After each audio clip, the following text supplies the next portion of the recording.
నమస్తే, నేను మీ రావుల భాస్కర్ రావు. ఈరోజు రైతు దినోత్సవం. మా పొలం దగ్గర మేము మహిళా రైతులు అందరం కలిసి ఈరోజు రైతు దినోత్సవాన్ని చాలా సంతోషంగా ఆనందంగా జరుపుకుంటూ ఉన్నాం. బువ్వ నుంచి బురద పుట్టించే మేము ఈ శ్రామిక మహిళలందరితో కూడా కలిసి ఈ ఆనందోత్సవాలు పంచుకోవాలనే ఉద్దేశంతో ఈరోజు రైతు దినోత్సవం సందర్భంగా కేక్ కట్ చేస్తున్నాం. మరి భారతదేశం లోపల 70% మంది వ్యవసాయం చేస్తూనే బతుకుతూ ఉన్నారు. వ్యవసాయం చేసే వాళ్ళ సంఖ్య రోజు రోజుకు తగ్గుతూ ఉన్నది.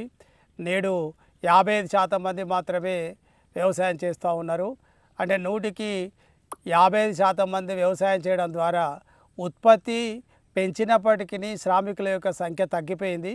శ్రామికులందరినీ ఉత్సాహపరచాలనే ఉద్దేశంతో ఈరోజు మేము రైతు దినోత్సవం సందర్భంగా మరి రైతుల యొక్క మహిళల యొక్క శ్రమను గుర్తించి వాళ్ళు ఈ మహిళలు కనుక ఈరోజు శ్రమ కనుక చేసి ఉండకపోతే ఈ పొలాలు లక్షలాది ఎకరాలు పొలాలు నాట్లు పడకపోయేది. అయితే గిట్టుబాటు ధర కానీ ఉన్నా లేకపోయినా ప్రతి సంవత్సరం రైతులు వ్యవసాయం చేస్తూనే ఉంటారు. నష్టం వచ్చినా, ఎండొచ్చినా, వాన వచ్చినా, వడగాడుపులు వచ్చినా కానీ నష్టం జరిగినా తిరిగి మళ్ళీ చేయాల్సింది వ్యవసాయమే. ఈ వ్యవసాయానికి ఉన్న ప్రత్యేకత, నాకు నా వ్యక్తిగతంగా పచ్చడి పొలాలను చూసి చిన్నప్పటి నుంచి పొలాల మధ్యనే పుట్టి పెరిగినాం.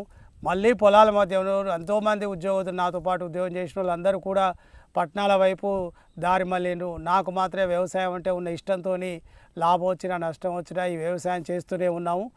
మరి నేను అందరినీ యువతను కోరుకునేది ఏంటంటే, ఎవరో ఇచ్చే ఉద్యోగం కాదు, మనకు మనమే వ్యవసాయం చేసి మనం ఉద్యోగాలు ఇవ్వగలిగే స్థాయికి ఎదగాలని ఈ రైతు దినోత్సవం సందర్భంగా వ్యవసాయం చేసే వారి సంఖ్య రోజు రోజుకు పెరగాలి కానీ తగ్గొద్దని భగవంతుని ప్రార్థిస్తూ మరి రైతు దినోత్సవ శుభాకాంక్షలు మిగతా అందరికీ తెలియజేస్తున్నాం.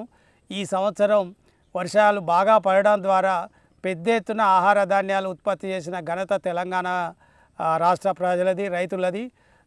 రాష్ట్ర రైతులు మరి రైతులకు సంబంధించిన గిట్టుబాటు ధర అయితేంది, కనీస మద్దతు ధర అయితేంది, వీటన్నిటి మీద పోరాటం చేయాలంటే రైతులందరూ సంఘటితంగా ఉండి ధరలను పెంచుకునే విధంగా ప్రభుత్వాన్ని డిమాండ్ చేసే విధంగా రైతు సంఘాలు అనేది ఏర్పడాలి.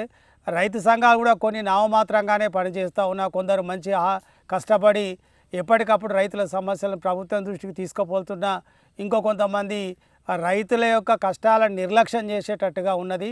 కాబట్టి మేము ప్రభుత్వాన్ని మద్దతు ధరలు పెంచాలి. ఇప్పుడు రాష్ట్ర ప్రభుత్వానికి ముఖ్యమంత్రిగా ఒక కృతజ్ఞత కూడా ఉన్నది రైతులందరికీ. మరి 100 రూపాయల బోనస్ ఇవ్వడం ద్వారా ఈసారి చాలామంది రైతన్నలు లబ్ధి పొందడం జరిగింది. ఈ విధంగా మేము రైతుల పక్షాన డిమాండ్ చేసేది ఏంటంటే, అన్ని పంటలకు కూడా బోనస్ ఉండాలి, ఎంతో కొంత బోనస్ ప్రభుత్వం ఇవ్వడం ద్వారా రైతులను ఆదుకున్నట్టు అవుతుందని మేము ప్రభుత్వాన్ని కోరుతూ మరి రైతు దినోత్సవ శుభాకాంక్షలు తెలుస్తూ నమస్కారం.